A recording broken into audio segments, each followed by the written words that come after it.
Hello बच्चों, let's read the question. The question says five kingdom classification was proposed by. Question की तरफ से बोला गया जो फाइव किंगडम क्लासिफिकेशन है उसको किसने प्रपोज करा था.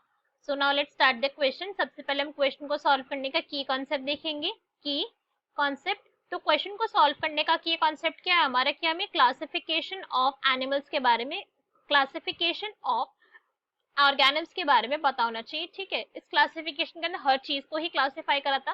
फाइव किंगडम तभी बने थे. अगर हम इस पॉइंट को यहाँ पे नोटिस करें तो क्लासिफिकेशन का मतलब बेसिकली क्या होता है कि डिफरेंट ऑर्गेनिम्स को उनके स्पेशल ग्रुप के अंदर प्लेस करना. किसके अंदर? Special group. अभी स्पेशल ग्रुप का ये मतलब नहीं है कि वहां पे कोई स्पेशल ट्रीटमेंट मिलेगा उन्हें. स्पेशल ग्रुप से यहाँ पे ये मतलब है कि उससे रिलेटेड करेक्टरिस्टिक्स, एक जैसे करेक्टरिस्टिक्स वाले सारे ऑर्गेनिम्स को एक ग्रुप के अंदर प्लेस करना इज नोन एज क्लासिफिकेशन. तो क्लासिफिकेशन के यहाँ पे डिफरेंट डिफरेंट यहाँ पे मॉडल्स आए थे, डिफरेंट थ्योरीज आई थी. और जो बेसिक यहाँ पे अभी तक फोर थ्योरीज आई है जिनमें से मोस्ट एक्सेप्टेड कौन सी है, that is five kingdom classification. यहाँ पे सबसे पहले आई थी टू किंगडम क्लासिफिकेशन. अब भाई टू से कम तो हो नहीं सकता. अगर आप टू से कम कर रहे हो दैट मीन्स आपने कुछ क्लासिफाई करा ही नहीं है. टू किंगडम आई थी, फिर थ्री किंगडम क्लासिफिकेशन भी आई हुई है, थ्री किंगडम. फिर आप आइडिया लगा सकते हैं कि फिर फोर किंगडम भी आई हुई होगी, four kingdom. And the last जिसको हम अभी तक स्टडी कर रहे हैं, जिसकी बेसिस के ऊपर अभी तक हम पढ़ाई कर रहे हैं, that is four kingdom, five kingdom classification. ठीक है, पांच टाइप से यहाँ पे क्लासिफिकेशन करी गई थी. जो टू किंगडम क्लासिफिकेशन थी उसको किसने करा था? एरिस्टोटल ने करा था. एरिस्टोटल ने टू किंगडम के अंदर सारे के सारे ऑर्गेनिम्स को प्लेस करा था, फर्स्ट एंड सेकंड. तो फर्स्ट किंगडम उसने प्लांट्स के लिए बोल दिया कि भाई एक किंगडम किसका है? प्लांट्स का है. और एक किंगडम यहाँ पे एनिमल्स का है. ओके, तो उसने दो किंगडम यहाँ पे बनाए. प्लांट को उसने कैसे कैटेगराइज कर दिया? प्लांट को उसने कैटेगराइज कर दिया based upon their morphological characteristics. इसके ऊपर उन्होंने इनको क्लासिफाई कर दिया कि भाई कुछ प्लांट्स हर्ब्स होते हैं, कुछ प्लांट शर्ब्स होते हैं और कुछ प्लांट क्या होते हैं? ट्रीज होते हैं. इस बेसिस के ऊपर उन्होंने उनको क्लासिफाई कर दिया. और एनिमल्स के लिए उसने क्या बेसिस लिया इनके क्लासिफिकेशन का? Presence and absence of RBC. RBC के बेसिस के ऊपर उसने एनिमल्स को क्लासिफाई कर दिया कि भाई अगर किसी एनिमल के अंदर आरबीसी है, अगर उनके अंदर आरबीसी की प्रेजेंस है तो वो इनामिया है. ई नामिया, ये ई से स्टार्ट है, कंफ्यूजन नहीं करनी आप. दिस इज इनामिया. और अगर किसी के अंदर आरबीसी के एब्सेंट है तो वो अनामिया है. ओके, अनामिया. ये पॉइंट हमें यहाँ पे ध्यान रखना है. तो एरिस्टोटल ने टू किंगडम क्लासिफिकेशन दी थी. फिर इसके बाद कुछ लोगों को क्या लगा कि भाई इस क्लासिफिकेशन को तो बहुत सारे ड्रॉबैक है, ना इसके अंदर फंगी के बारे में बताया गया, ना बैक्टीरिया के बारे में बताया गया, कितने सारे तो अभी ग्रुप रह गए. तो फिर इसके बाद क्या हुआ? थ्री किंगडम क्लासिफिकेशन है. लोगों को लगा चलो भाई टू किंगडम के अंदर क्लासिफाई नहीं हो पा रहे तो थ्री किंगडम करते हैं. थ्री किंगडम किसने दी थी? Three kingdom was given by Haeckel. Haeckel ने क्लासिफिकेशन दी थी. और उन्होंने क्या करा कि भाई थ्री की टेंशन आ रही है ना कि एक ग्रुप रह गया, तो ठीक है एक और बना देते हैं. एनिमल उसने लिए, प्लांट्स भी उसने लिए. उसने कहा तीसरा बना देते हैं, प्रोटिस्टा. तो उसने कौन सा तीसरा ग्रुप बना दिया? प्रोटिस्टा को भी यहाँ पे उन्होंने बना दिया कि भाई प्रोटिस्टा के अंदर क्या होगा? सारे के सारे यूनिसेलुलर ऑर्गेनिज्म आएंगे. जितने भी यूनिसेलुलर ऑर्गेनिज्म होंगे सारे के सारे प्रोटिस्टा के अंदर आएंगे. और प्रोटिस्टा के अंदर उन्होंने सबको ही डाल दिया, फंगी को भी डाल दिया, प्रोटोजोआ का भी डाल दिया, बैक्टीरिया, स्लाइम, मोल्ड, सब कुछ इन्होंने प्रोटिस्टा के अंदर ही क्लासिफाई कर दिए. तो भाई ये तो अपने आप में फिर गलत हो गया. तो हमें सुनने में गलत लग रहा है. फंगी, प्रोटिस्टा सब कुछ अगर एक ही के अंदर है तो फिर इसको क्या होना, इस किंगडम क्लासिफिकेशन को भी फिर नलिफाई होना था. उसके बाद लोगों ने कहा चलो भाई ये भी अगर गलत हो रहा है तो ऐसा करते हैं फोर करके देखते हैं. तो फिर एक साइंटिस्ट थे जिनका नेम था कोपलैंड. कोपलैंड ने और फोर किंगडम क्लासिफिकेशन करी. और फोर किंगडम के अंदर उन्होंने एक और किंगडम बना दिया. कौन सा? पहला एनिमल एंड प्लांट तो चल ही रहा था, एरिस्टोटल ने बनाया था. तीसरा बना दिया था किसने? हैकल ने, प्रोटिस्टा के नाम से. प्रोटिस्टा. अब एक और यहाँ पे आ गया किंगडम और उस एक और किंगडम का नाम क्या दिया गया? This is known as Monera. Monera kingdom बोला उन्होंने.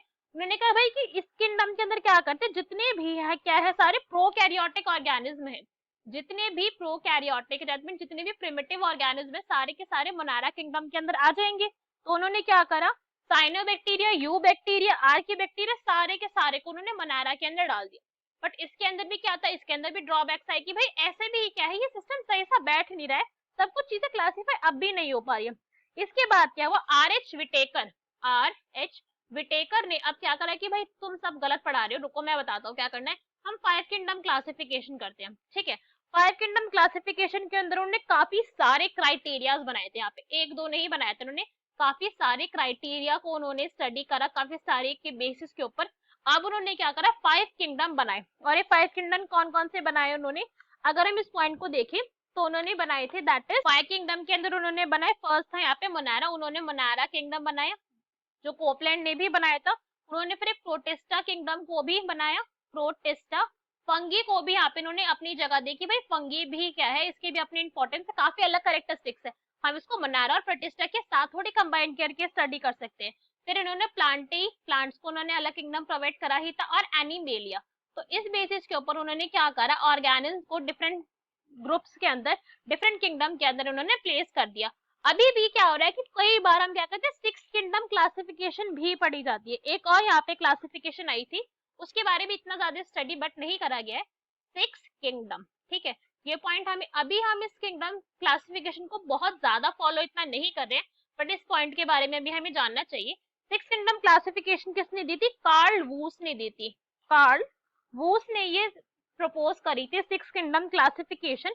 उसके अंदर उन्होंने क्या करा, जो हमारे क्या थे, मोनारा थे, मोनारा किंगडम था ना हमारा, जिसके अंदर बैक्टीरिया थे, उन्होंने इसको करा डिवाइड, डिवाइड कर दिया। और उन्होंने बोला कि भाई एक तो यहाँ पे होंगे यू बैक्टीरिया, जो कैसे है, ज्यादा थोड़े से डेवलप बैक्टीरिया, और एक होंगे यहाँ पे साइनो बैक्टीरिया, फिर हम कह सकते हैं आर की बैक्टीरिया होंगे, जो ज्यादा प्रिमिटिव वाले बैक्टीरिया होते हैं। ठीक है, तो ये भी कैसे अपने आप के अंदर मोस्ट वाइडली एक्सेप्टेड मानी जाती है। तो अब हमने सारी की सारी क्लासिफिकेशन देख ली। तो क्वेश्चन में हमसे पूछा गया कि भाई 5 किंगडम किसने क्लासिफाई करी थी, so our correct answer will be A, that is R.H. Whittaker। R.H. Whittaker ने करी थी। बाकी के ऑप्शन देखते हैं, बाकी के ऑप्शन क्यों इनकरेक्ट है। तो बी में हमें क्या गिवन है, C Linnaeus, that is Karl Linnaeus. Karl Linnaeus हमारे क्यों इनकरेक्ट है, बिकॉज उन्होंने 2 किंगडम की क्लासिफिकेशन दी थी, और इन 2 के अंदर कौन से थे, फर्स्ट इन्होंने बोला कि भाई एक तो यहाँ पे प्लांटे ही होते हैं और दूसरे होते हैं एनिमल, इसके अलावा उन्होंने किसी को भी इंपॉर्टेंस नहीं दी। तो ये इनकरेक्ट हो गया हमारा अपने आप में आंसर, दिस इज इनकरेक्ट।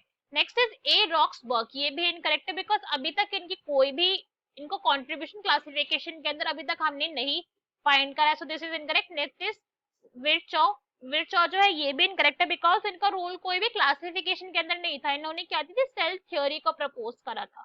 ठीक है, सेल थ्योरी इन्होंने प्रपोज करी थी, जिसके अंदर उन्होंने 2 स्टेटमेंट दी थी कि जो हर सेल है वो उससे प्री एग्जिस्टिंग सेल से ही आया है, और हर सेल का जो कंपोजिशन होगी, स्ट्रक्चर होगी, वो कैसा होगा, सेम होगा। So this is also incorrect. So our correct answer is A. Hope you understood it well. Best of luck. Thank you.